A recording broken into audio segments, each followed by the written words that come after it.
Assalamualaikum warahmatullahi wabarakatuh. Kami dari kelompok 2 kelas 2025B akan mempresentasikan materi statistika tentang distribusi probabilitas normal. Sebelum masuk ke materinya, izinkan saya untuk memperkenalkan anggota kelompok kami terlebih dahulu. Yang pertama ada Naura Rohmawati Rohma, yang kedua Ayuda Rahmadani Aryawan, yang ketiga ada Shinta Sukma Prapeswari, yang keempat Florencia Araya Bibila, yang kelima Isma Chandra Kirana Hapsari Rahayu, dan yang keenam Safira Ruli Ardiana. Tujuan dari materi kali ini yaitu pahami perbedaan antara distribusi diskrit dan kontinu, hitung rata dan simpangan baku untuk distribusi seragam, hitung probabilitas menggunakan distribusi seragam, sebutkan karakteristik distribusi probabilitas normal, mendefinisikan dan menghitung nilai Z, menentukan probabilitas suatu observasi berada di antara dua titik pada distribusi probabilitas normal, menentukan probabilitas suatu observasi berada di atas atau di bawah suatu titik pada distribusi probabilitas normal. Gunakan distribusi probabilitas normal untuk mengaproksimasi distribusi binomal. Apa itu distribusi seragam? Jadi, distribusi probabilitas seragam mungkin merupakan distribusi yang paling sederhana untuk variabel acak kontinu. Distribusi ini berbentuk persegi panjang dan ditentukan oleh nilai minimum dan maksimum. Dan pada gambar yang sudah terlihat di layar, itu adalah contoh dari bagan untuk distribusi seragam kontinu. Selanjutnya yaitu distribusi seragam rata-rata dan deviasi standar. Jadi yang pertama yaitu ada rumus rata-rata distribusi seragam, yaitu mu sama dengan A tambah B dibagi 2. Yang kedua, rumus deviasi standar dari distribusi seragam yaitu sigma sama dengan akar kuadrat dari B dikurang A kuadrat dibagi 12. Dan yang ketiga yaitu rumus dari distribusi seragam sendiri, yaitu P dari X sama dengan 1 per B dikurang A.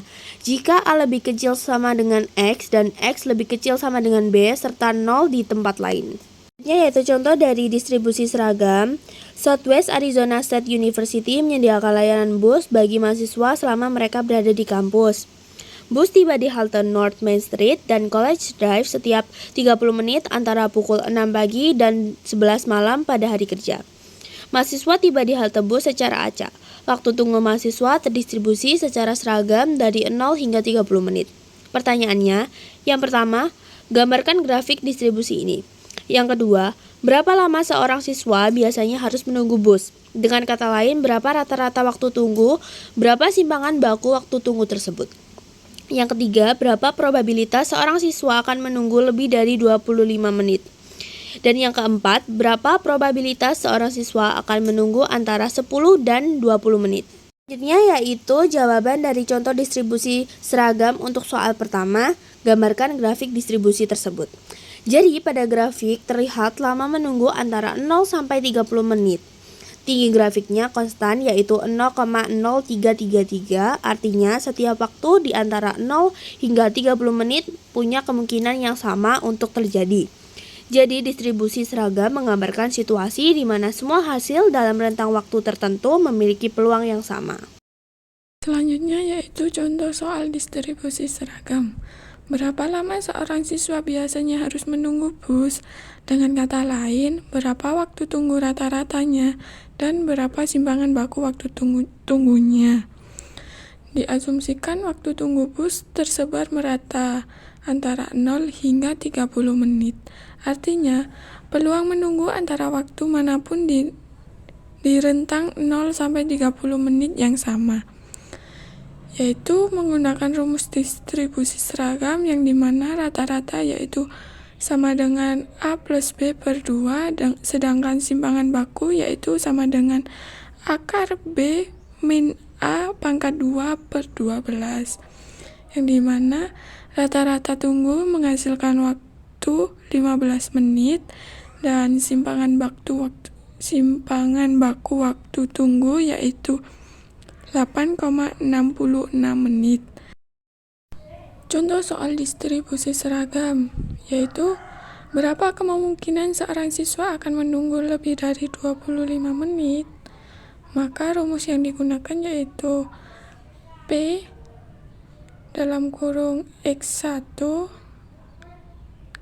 kurang lebih X dan kurang lebih X2 tutup kurung sama dengan X2 min X1 per B min A, yang dimana substitusi nilai yaitu X2 sama dengan 30 min X1 itu 25 per, yang dimana B adalah 30 dan A adalah 0. Jadi hasil dari 30 min 25 per 30 min 0 yaitu 5 per 30 dan menghasilkan 0,1667. Maka dapat kita simpulkan peluang seorang siswa menunggu bus lebih dari 25 menit adalah 16,67% yang diperoleh dari perbandingan panjang interval 25 sampai 30 terhadap total rentang 0 sampai 30. Contoh soal distribusi seragam. Berapa kemungkinan seorang siswa akan menunggu antara 10 dan 20 menit? Maka yaitu probabilitas dalam kurung 10 kurang lebih waktu tunggu kurang lebih 20 sama dengan tinggi dikali alas, yang dimana peluang bahwa waktu tunggu seorang siswa antara 10 dan 20 menit sama dengan tinggi dikali alas yaitu 1 per 30 dikali 10. Hasilnya yaitu 0,3333. Maka dapat disimpulkan yaitu peluang waktu tunggu berada antara 10 dan 20 menit sama dengan panjang selisih 20 sampai 10 dibagi total rentang 30 sampai 0 yaitu 10 dibagi 30 dengan hasil 33,33%. Karakteristik distribusi probabilitas normal. Yang pertama yaitu bentuknya seperti lonceng dan memiliki satu puncak di pusat distribusi. Yang kedua, rata-rata aritmatika, median, dan modusnya sama. Yang ketiga, total luas di bawah kurva adalah 100, setengah luas di bawah kurva normal berada di sebelah kanan titik pusat ini dan setengah lainnya di sebelah kirinya. Dan yang keempat, kurva ini simetris terhadap rata-rata. Yang kelima, kurva ini asimptotik, yaitu kurva semakin dekat dengan sumbu X, tetapi tidak pernah benar-benar menyentuhnya. Dengan kata lain, ekor kurva memanjang tanpa batas di kedua arah. Yang terakhir yaitu lokasi distribusi normal, ditentukan oleh rata-rata, sedangkan dispersi atau sebaran distribusi ditentukan oleh deviasi standar mu. Distribusi normal secara grafis. Gambar ini memperlihatkan bahwa distribusi normal memiliki bentuk simetris, satu puncak di tengah, dan menyebar data yang seimbang di sisi kedua. Nilai tengah mewakili rata-rata, median, dan modus yang sama, sedangkan bagian ekor menunjukkan nilai-nilai ekstrim yang jarang terjadi. Distribusi normal keluarga. Nah, di gambar grafik bagian atas kiri yaitu ketiganya memiliki rata-rata sama, yaitu 20 tahun, tetapi lebar kurva berbeda.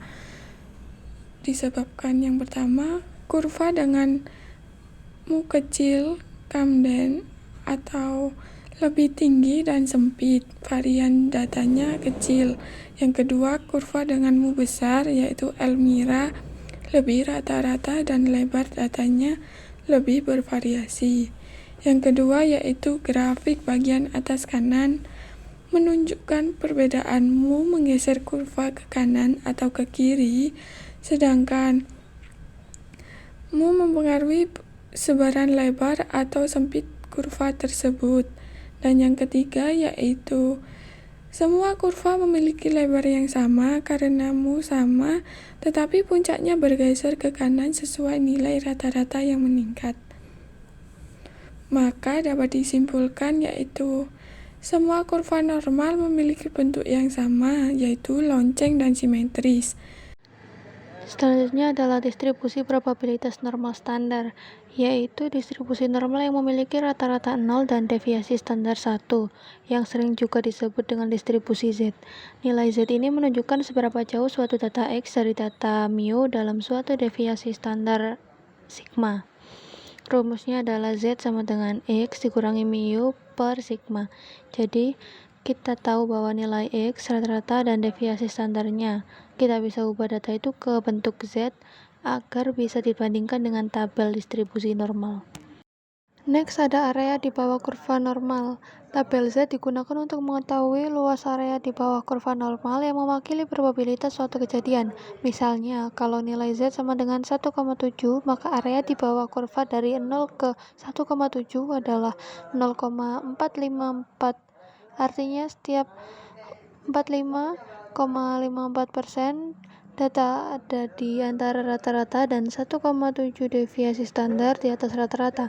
Kita bisa gunakan tabel ini untuk mencari peluang suatu nilai X tertentu dalam distribusi normal.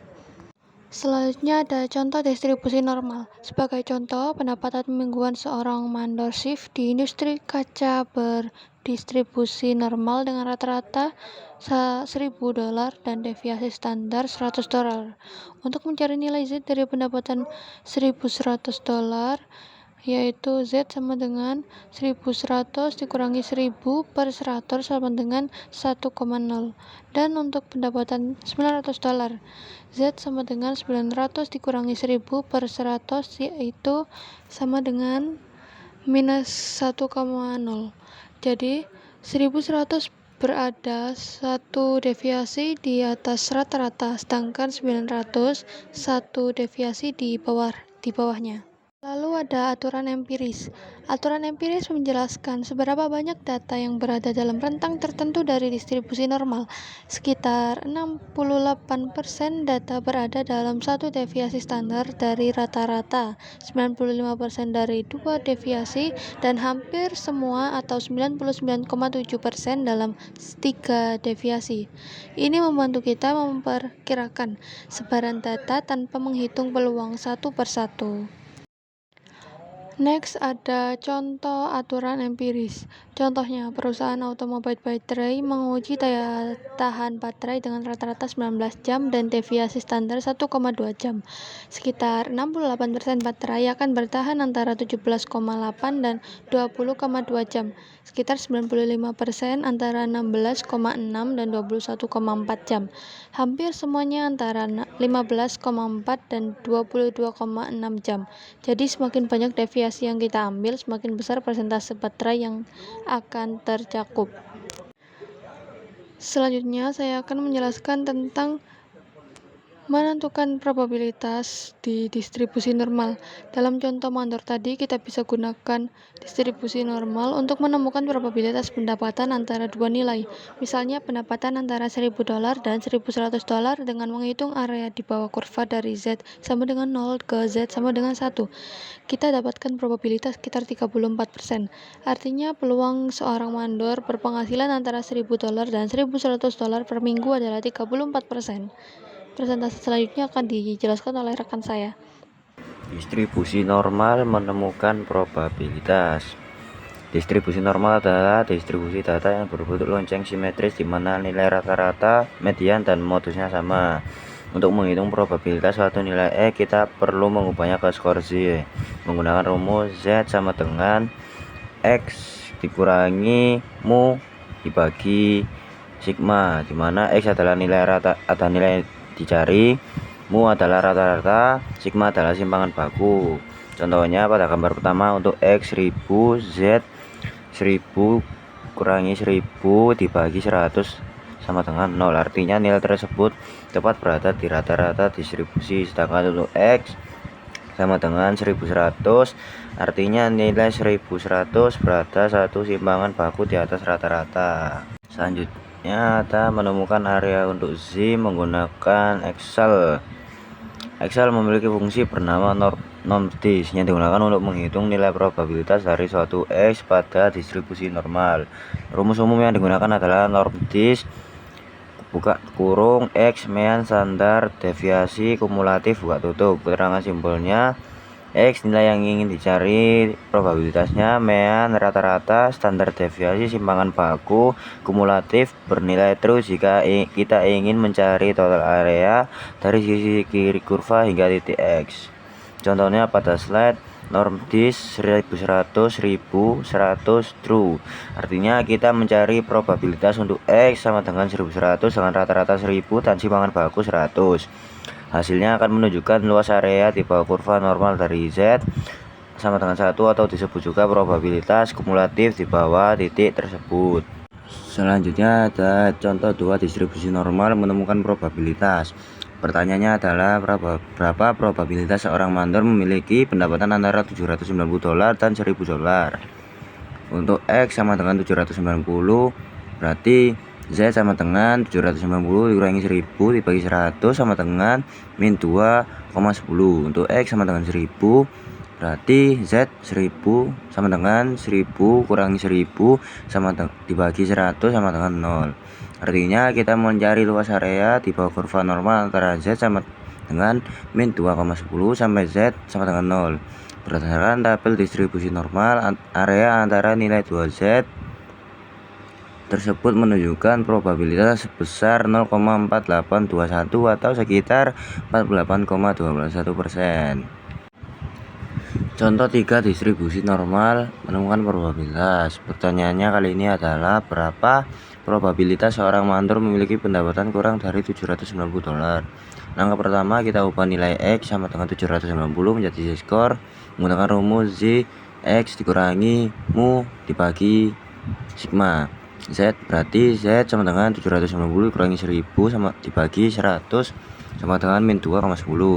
Nilai Z min 2,10 artinya pendapatan 790 berada 2,1 simpangan baku di bawah rata-rata. Untuk mencari probabilitasnya, kita lihat luas di bawah kurva normal di sebelah kiri titik Z sama dengan min 2,10. Dari tabel distribusi normal, area di sebelah Z kiri Z min 2,10 adalah 0,0179 atau sekitar 1,79%. Artinya hanya sekitar 1,79 mandor yang memiliki pendapatan mingguan kurang dari $790. Contoh 4 distribusi normal menemukan probabilitas. Pendapatan mingguan mandor shift berdistribusi normal dengan rata-rata $1000 dan simpangan baku $100. Dicari probabilitas pendapatan antara $840 dan $200. Hitung nilai Z untuk $840. Hasilnya Z sama dengan min 1,6. Untuk $1200 Z sama dengan 2,0. Luas area di antara kedua nilai Z tersebut adalah 0,9452 atau sekitar 94,52%. Artinya sekitar 94,5% mandor shift memiliki pendapatan mingguan di antara $840 dan $1200. Contoh 5 distribusi normal menemukan probabilitas. Ditanya probabilitas pendapatan antara $1150 dan $1250. Langkah-langkah: hitung nilai Z untuk X $1150 dan $1250. Ketemu $1150 ketemu 1,5, $1250 ketemu 2,5. Langkah ketiga, gunakan tabel distribusi normal luas sampai Z. 1,5 menjadi 0,93, 2,5 0,99. Artinya sekitar 6,06% mandor shift memiliki pendapatan mingguan antara $1150 dan $1250. Beberapa contoh dari penggunaan Z dalam mencari X luas yang diberikan. Leighton Tire and Rubber Company ingin menetapkan jaminan jarak tempuh minimum untuk ban MX100 barunya. Hasil pengujian menunjukkan jarak tempuh rata-rata adalah 67.900 dengan deviasi standar 2050 mil. dan distribusi jarak tempuh mengikuti distribusi probabilitas normal. Perusahaan ingin menetapkan jaminan jarak tempuh minimum agar tidak lebih dari 4% dan perlu diganti. Berapa jaminan jarak tempuh minimum yang seharusnya diumumkan Layton? Penyelesaian dari contoh tersebut. Selesaikan X menggunakan rumus Z, X min mu per deviasi standar. Z sama dengan X min 67.900 dibagi 2050. Nilai Z ditemukan menggunakan informasi 4%, luas antara 67.900 dan X adalah 0,4600. Didapat dari tabel Z. Maka 1,75 sama dengan X min 67.900 dibagi 2050 menghasilkan X sama dengan 67.900 dikurangi 1,75 dikali 2050 yang menghasilkan 64.312. Dapat menggunakan Z dalam mencari X pada luas yang diberikan menggunakan Excel. Selanjutnya, aproksimasi normal terhadap binomial. Distribusi normal atau kontinu menghasilkan aproksimasi yang baik terhadap distribusi binomial diskrit untuk nilai n yang besar. Sedangkan distribusi probabilitas normal merupakan aproksimasi yang baik terhadap distribusi binomial jika np dan n dalam kurung 1 min p tutup kurung lebih besar daripada 5. Distribusi binomial bisa didekati dengan distribusi normal jika jumlah percobaannya besar dan peluangnya seimbang. Syarat np dan n dalam kurung 1 min p tutup kurung lebih dari 5 membuat bentuknya menyerupai kurva yang normal. Aproksimasi normal terhadap binomial menggunakan distribusi normal sebagai pengganti distribusi binomial untuk nilai n besar masuk akal karena semakin besar n, distribusi binomial makin mendekati distribusi normal. Jadi semakin banyak percobaan dilakukan, bentuk distribusi binomial makin halus dan mirip kurva normal sehingga lebih mudah dihitung dengan rumus distribusi normal. Faktor dari koreksi kontinuitas. Nilai 0,5 dikurangi atau ditambahkan tergantung masalahnya ke nilai yang dipilih saat distribusi binomial didekati dengan distribusi normal.